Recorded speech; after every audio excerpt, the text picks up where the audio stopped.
Hello students, मैं हूं गोपाल और गोपाल जी साइंस क्लासेस में आपका स्वागत है। स्टूडेंट्स, आज के इस वीडियो में हम लोग बात करेंगे क्लास 10th के फिजिक्स के इलेक्ट्रिसिटी चैप्टर के बारे में। पिछले वीडियो में हम लोगों ने इसी चैप्टर के 16th नंबर टॉपिक तक देखा था और वह हमारा टॉपिक था good conductor, resistors and insulators. आज इस वीडियो में इसी चैप्टर के 17th नंबर टॉपिक के बारे में बात करेंगे और यह टॉपिक है हमारा factor affecting the resistance of a conductor. मतलब इस टॉपिक में पढ़ना है हमें कि वह कौन कौन से फैक्टर हैं जो रेसिस्टेंस को अफेक्ट करते हैं। जब हम लोगों ने रेसिस्टेंस टॉपिक पढ़ा था इस चैप्टर का, तो वहां पे हम लोगों ने देखा था कि किसी भी कंडक्टर का रेसिस्टेंस जो है वह 4 फैक्टर पे डिपेंड करता है। कंडक्टर का लेंथ, कंडक्टर का थिकनेस, और कंडक्टर किस चीज से बना हुआ है, किस मटेरियल से बना हुआ है उस पर, और कंडक्टर के टेम्परेचर पे। तो 4 चीजों पे किसी कंडक्टर का रेसिस्टेंस डिपेंड करता था। तो इस टॉपिक में हमें यही पढ़ना है कि वह कौन कौन से फैक्टर हैं जिस पर रेसिस्टेंस डिपेंड करता है किसी कंडक्टर का। तो 4 फैक्टर्स हैं जिस पे जो है किसी कंडक्टर का रेसिस्टेंस डिपेंड करता है। तो देखते हैं वह कौन कौन से फैक्टर हैं। तो पहला फैक्टर है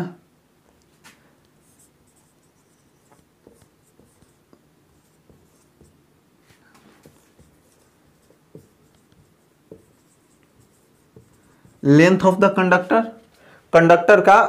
कंडक्टर का लंबाई कितना है उस पर डिपेंड करेगा। दूसरा, area of cross section.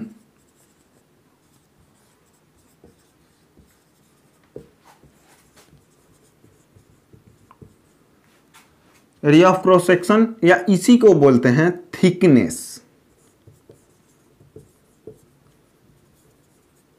Thickness of the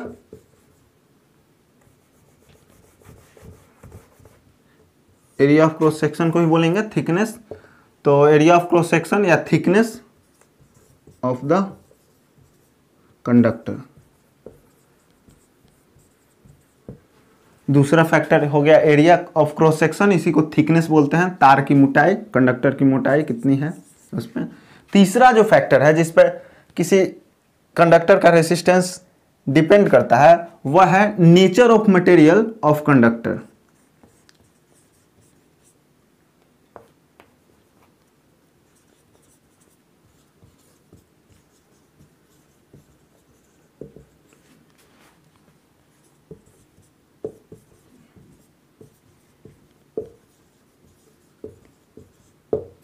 चौथा जो फैक्टर है जिस पे रेसिस्टेंस डिपेंड करता है वह है temperature.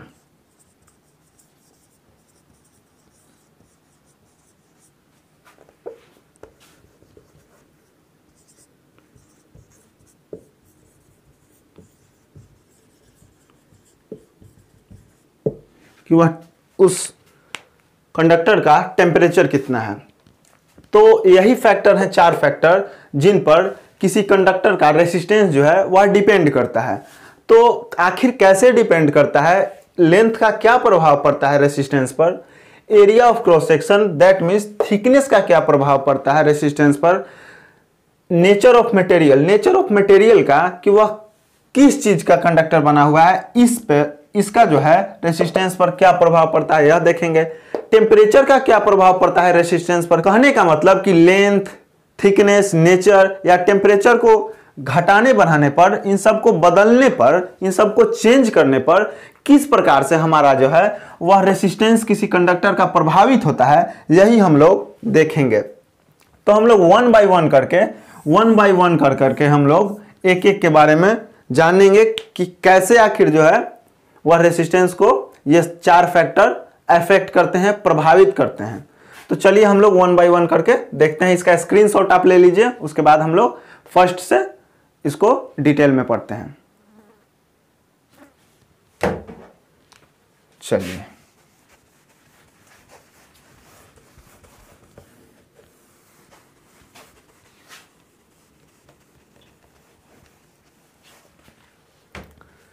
Length of the conductor.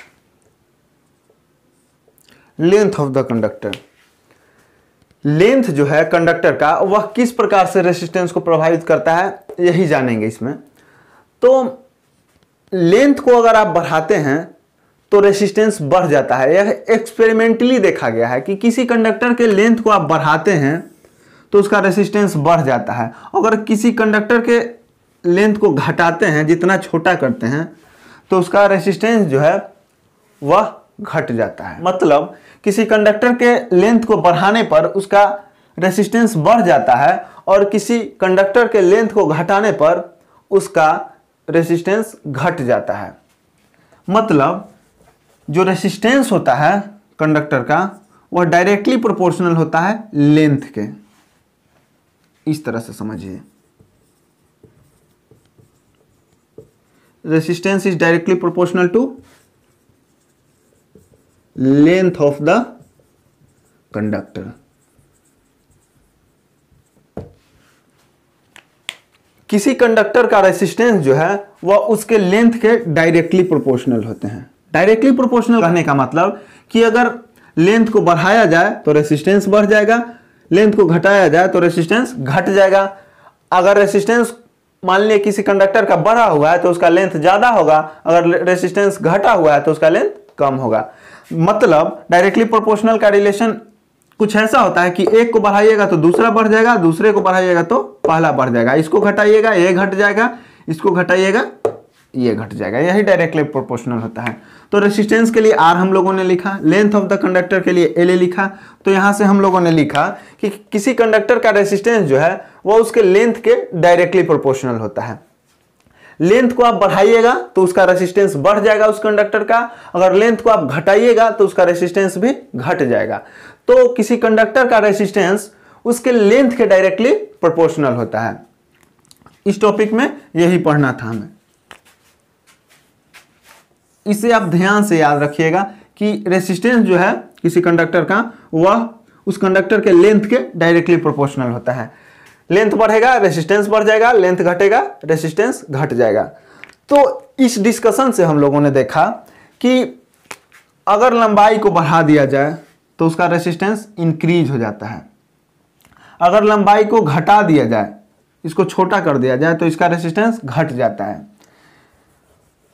यहां से एक और रिलेशन हम लोग देख सकते हैं कि अगर इस लेंथ को 2 गुना कर दिया जाए तो जो रेसिस्टेंस होगा इसका वह भी 2 टाइम्स हो जाएगा, 2 गुना हो जाएगा। अगर इसके लेंथ को हाफ कर दिया जाए, 1/2 कर दिया जाए, तो इसका जो इस कंडक्टर का रेसिस्टेंस होगा वह भी हाफ हो जाएगा। यह रिलेशन भी ध्यान में रखिएगा। डायरेक्टली प्रोपोर्शनल कहने का मतलब ही यह होता है कि एक को बढ़ाइएगा दूसरा बढ़ जाएगा, दूसरे को बढ़ाइएगा पहला बढ़ जाएगा, एक को घटाइएगा दूसरा घट जाएगा, दूसरे को घटाइएगा पहला घट जाएगा। तो इस टॉपिक में मेनली इस पॉइंट में यही पढ़ना था। तो इस पॉइंट के डिस्कशन से हम लोगों ने जाना कि किसी कंडक्टर के लेंथ को बढ़ा दिया जाए तो उसका रेसिस्टेंस जो है, रेसिस्टेंस वह बढ़ जाता है, इंक्रीज कर जाएगा। और किसी कंडक्टर के लेंथ को घटा दिया जाए, छोटा रखा जाए, तो उसका रेसिस्टेंस घट जाता है। इस प्रकार से कुछ कहने का मतलब कि लेंथ बढ़ जाएगा तो रेसिस्टेंस भी बढ़ जाएगा, और लेंथ घटा दिया जाए तो रेसिस्टेंस भी घट जाएगा। तो इसका स्क्रीनशॉट ले लीजिए। पहला पॉइंट में पहला फैक्टर इसी प्रकार से इफेक्ट करता है रेसिस्टेंस को।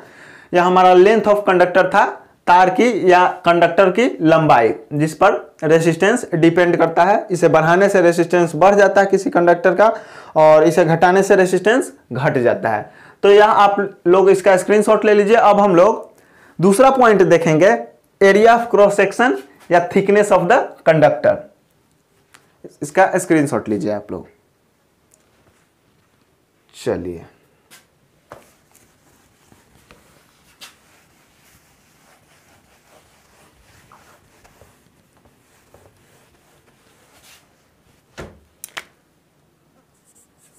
देखिए दूसरा पॉइंट, दूसरा फैक्टर जिस पे रेसिस्टेंस, किसी कंडक्टर का रेसिस्टेंस डिपेंड करता है, यह है area of cross section.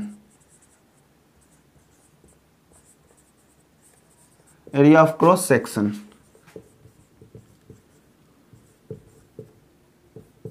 Of the conductor, या इसी को हम लोग बोलते हैं थिकनेस। थिकनेस। देखिए, एरिया ऑफ क्रॉस सेक्शन कहने का मतलब थिकनेस, मतलब तार की मोटाई, कितना मोटा वह कंडक्टर, दैट मीन्स तार है। तो यह जो फैक्टर है एरिया ऑफ क्रॉस सेक्शन या थिकनेस, यह इस प्रकार से अफेक्ट करता है रेसिस्टेंस को कि अगर आप थिकनेस को, तार की मोटाई को बढ़ा देते हैं तो उस तार की, उस कंडक्टर की रेसिस्टेंस जो है वह घट जाती है, और अगर आप थिकनेस को घटा देते हैं तो उस तार का जो है रेसिस्टेंस बढ़ जाता है। कहने का मतलब कि जो रेसिस्टेंस होता है, रेसिस्टेंस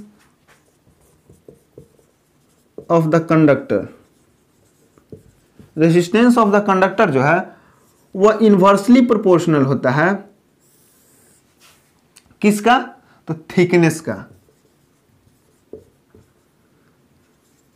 थिकनेस कहने का मतलब एरिया ऑफ क्रॉस सेक्शन, इसी को हम लोग थिकनेस भी बोलेंगे।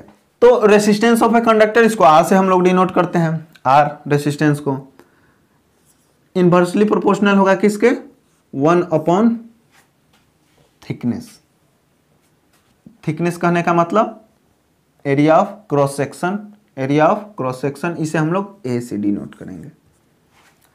तो किसी कंडक्टर का resistance area of cross section पर इस प्रकार से डिपेंड करता है कि अगर आप एरिया ऑफ क्रॉस सेक्शन को बढ़ा दीजिएगा तो रेसिस्टेंस घट जाएगा, और एरिया ऑफ क्रॉस सेक्शन को घटा दीजिएगा तो रेसिस्टेंस बढ़ जाएगा। इन्वर्सली प्रोपोर्शनल होता है, एक को बढ़ाइएगा यह घट जाएगा, इसे घटाइएगा यह बढ़ जाएगा।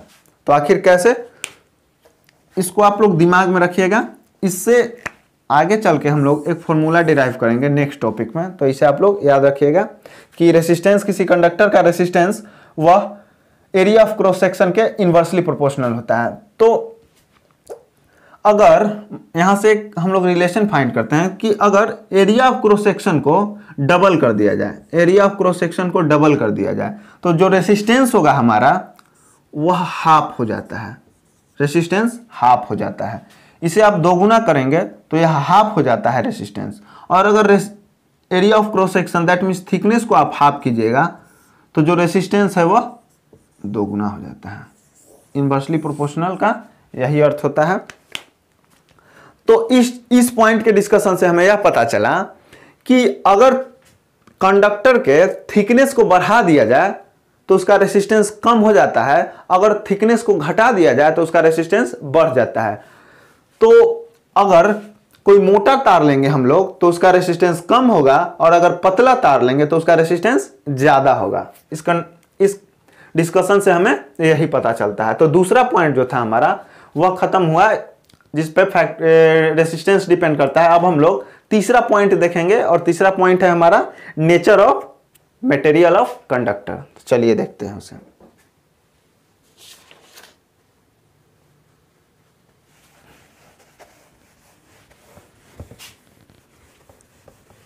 देखिए तीसरा पॉइंट हमारा nature of material, nature of material of the conductor, nature of material of the conductor.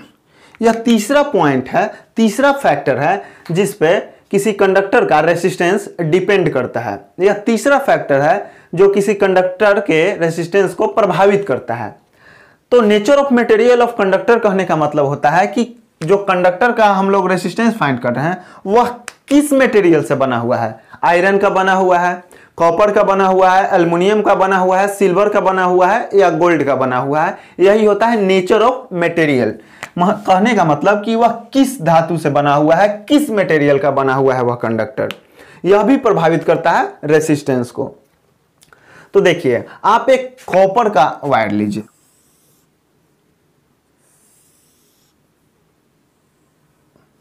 यह कॉपर वायर है, कॉपर वायर।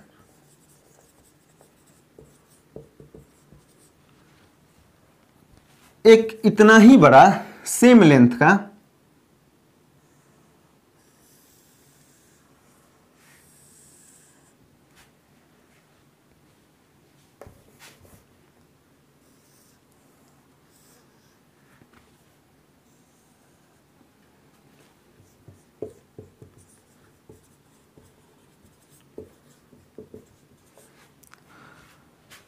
देखिए दो आप वायर के टुकड़े लीजिए, एक कॉपर वायर का है, तांबे का बना हुआ यह वायर है, और यह जो है यह नाइक्रोम वायर है।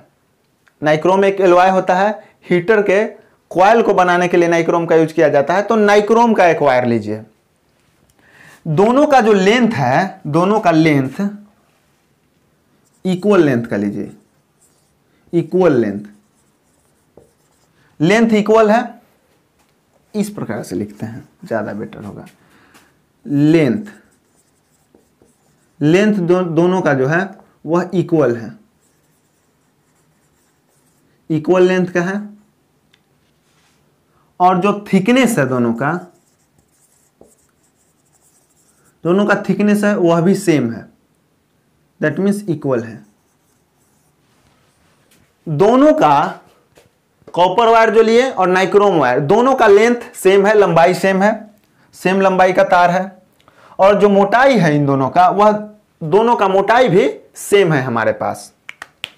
जितना मोटाई इस वायर का है उतना ही मोटाई इस वायर का है। अलग क्या है, तो अलग है मटेरियल, यह कॉपर से बना हुआ तार है और यह नाइक्रोम से बना हुआ तार है। तो जो मटेरियल है हमारा, मटेरियल जो है वह इक्वल नहीं है, डिफरेंट, डिफरेंट है हमारा। यह कॉपर का बना हुआ है, यह नाइक्रोम का बना हुआ है।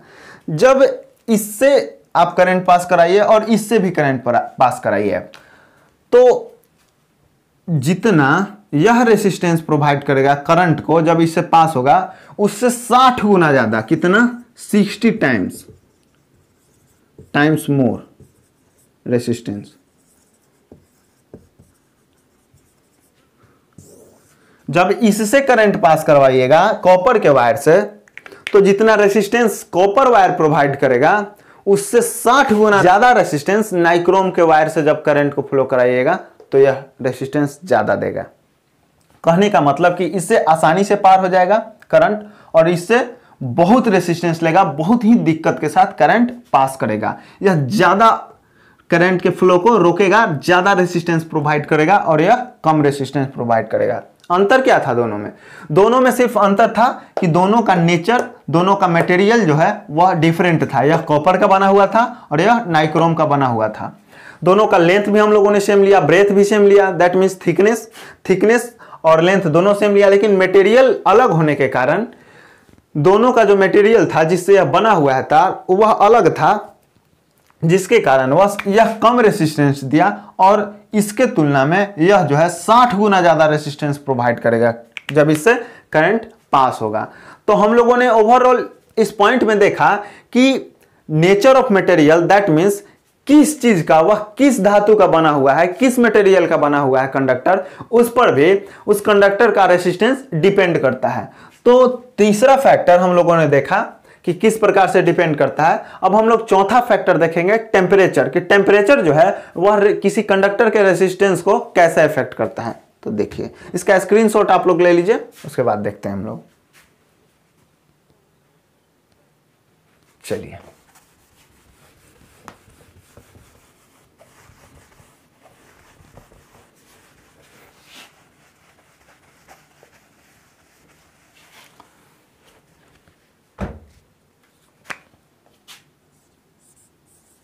Fourth, temperature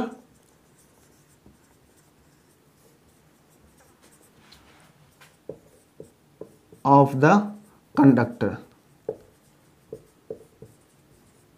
temperature of the conductor, metals।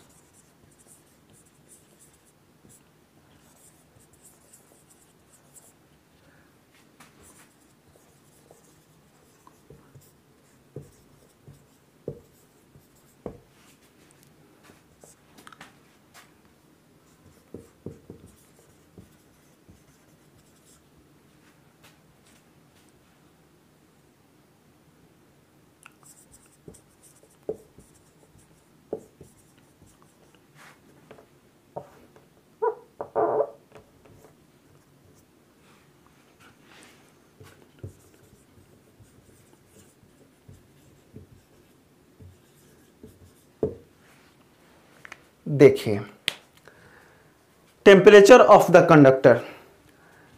यह जो है चौथा फैक्टर है जिस पे किसी कंडक्टर का रेसिस्टेंस डिपेंड करता है। तो कैसे डिपेंड करता है, टेम्परेचर को बढ़ाने और घटाने से कैसे प्रभावित होता है रेसिस्टेंस किसी कंडक्टर का। तो जो मेटल्स होंगे, मेटल्स में क्या आएगा, copper, silver, aluminium, gold, iron etcetera.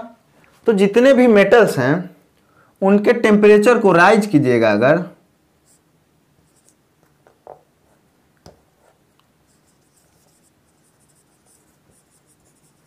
Temperature को बढ़ाइएगा, जब आप हीट दीजिएगा मेटल्स को, तो उनका रेसिस्टेंस बढ़ेगा,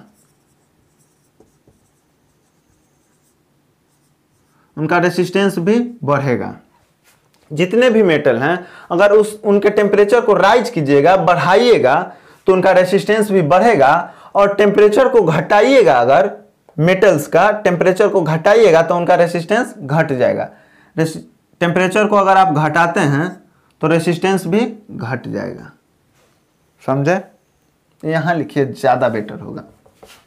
अगर टेम्परेचर को बढ़ाते हैं, इंक्रीज करते हैं, तो उनका रेसिस्टेंस जो है वह भी इंक्रीज हो जाता है। और अगर टेम्परेचर को घटाते हैं तो इनका रेसिस्टेंस घट जाता है। यह मेटल के केस में होता है कि अगर मेटल के टेम्परेचर को बढ़ाते हैं तो उनका रेसिस्टेंस भी बढ़ जाता है, और अगर मेटल्स के टेम्परेचर को घटाते हैं तो उनका रेसिस्टेंस भी घट जाता है। यह मेटल के केस में हुआ। लेकिन एलॉय के केस में क्या होता है, एलॉय कौन कौन से हैं, नाइक्रोम, कॉन्स्टेंटन, मैंगानीन और बहुत होंगे, लेकिन 3 हम लोगों ने एग्जांपल लिया।